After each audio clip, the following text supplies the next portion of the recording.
Buenos días, hoy vamos a trabajar en el tema número 2, que corresponde a las teorías y modelos tectónicos. Es imprescindible que los estudiantes estén preparados en la comparación entre concepciones tanto intuitivas como científicas acerca de la tectónica. De principio, vamos a decir que las hipótesis son proposiciones de los investigadores para explicar el estado de algún determinado fenómeno o hecho.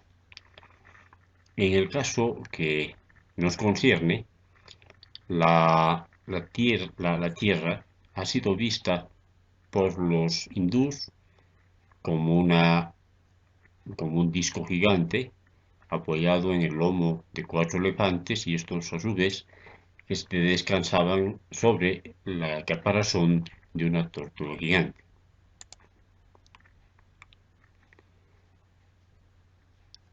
En la idea de los hebreos, la Tierra era una superficie plana también, pero que escurría los mares al abismo. Y en los griegos, la Tierra estaba delimitada por el fin de los océanos. Cuando un barco se alejaba demasiado, llegaba al límite del continente y podía caer en el abismo. Esas eran las ideas que acerca de la Tierra se habían formado los diferentes investigadores en las respectivas culturas. Con la ayuda de la tecnología se ha podido captar por primera vez la imagen de la Tierra desde el espacio en el vuelo de 1900, en el vuelo cósmico del 1969. Se da la apariencia de una esfera perfecta, pero viendo más a detalle a través del satélite TOPEX, que tiene la misión de un estudio geofísico, se tiene la visión real de la Tierra, es decir, un cuerpo irregular con protuberancias y depresiones que se ha dado en llamar el geoide. Entrando en materia, diremos entonces que las hipótesis se pueden clasificar en clásicas y contemporáneas. Las clásicas son aquellas que corresponden al estado intuitivo de la humanidad, donde no se habían hecho pruebas, donde no se habían hecho mediciones, ni se habían hecho trabajos científicos. En cambio, las hipótesis de corte contemporáneo corresponden ya a la intervención de los elementos científicos.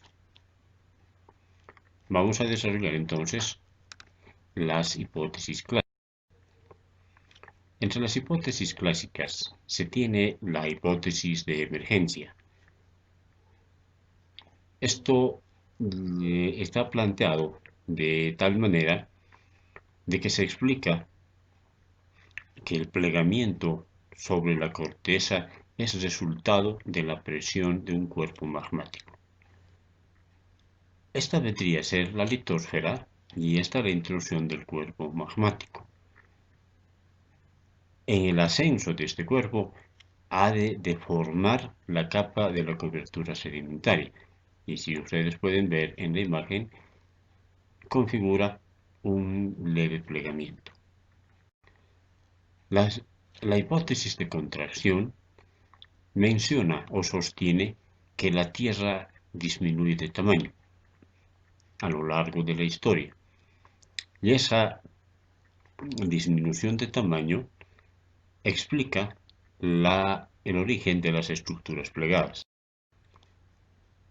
Se tiene el tamaño ideal de la Tierra y de acuerdo a la teoría, la disminución del volumen genera un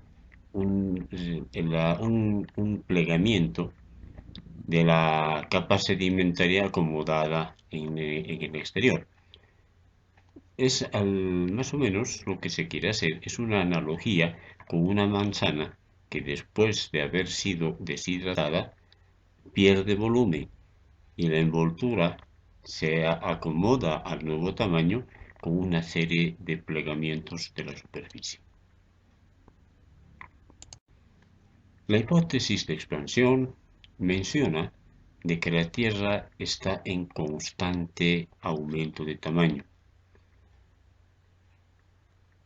En cierta medida, eso es real.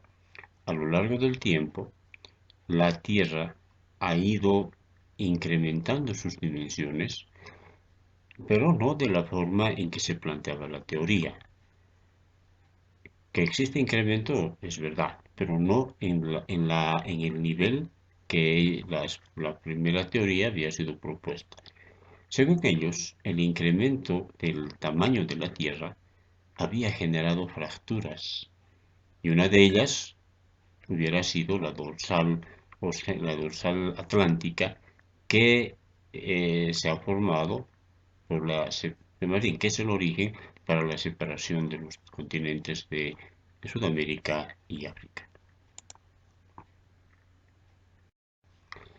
La hipótesis de la pulsación corresponde a un estado latente. Hay una contracción de la Tierra seguida de una expansión y nuevamente una contracción y le sigue otro periodo de expansión. Esto en realidad sucede, pero es en mínima proporción respecto a lo que mencionaba Robles en 1902. A través de la atracción del Sol, se puede observar que la Tierra gradualmente modifica sus dimensiones. Si se acerca al Sol, disminuye de tamaño y si se aleja, obviamente ha de aumentar por efectos de la gravedad. Se adelantaron ya en la época de 1950 a proponer la hipótesis de flujos subcorticales. En realidad, esta es una hipótesis que se ha comprobado que esto es real y que vendría a ser la base de la geotectónica. La circulación de las corrientes convectivas en el manto es el motor de la tectónica de placas. De principio se había pensado de que los movimientos verticales y horizontales en la corteza resultaban de la circulación de flujos subcorticales que se originaban en masas viscosas. Esa era la primera posición. Posteriormente, el intenso estudio de este fenómeno llegó a concluir de que evidentemente existe una circulación de corrientes convectivas dentro del manto. Y aquí en la gráfica, todas estas flechas señalan la dirección del movimiento de la corriente convectiva. Si las corrientes convectivas, como en este caso, son divergentes, hay una ruptura de la corteza y eso se va a llamar la dorsal oceánica, por donde el magma del manto llega hasta la superficie. En cambio, si existe una zona de corrientes convectivas convergentes, eso significa que ha de haber un empuje, un choque entre dos placas y eso va a ocasionar una subducción, porque hay dos corrientes convectivas concurrentes en la misma dirección.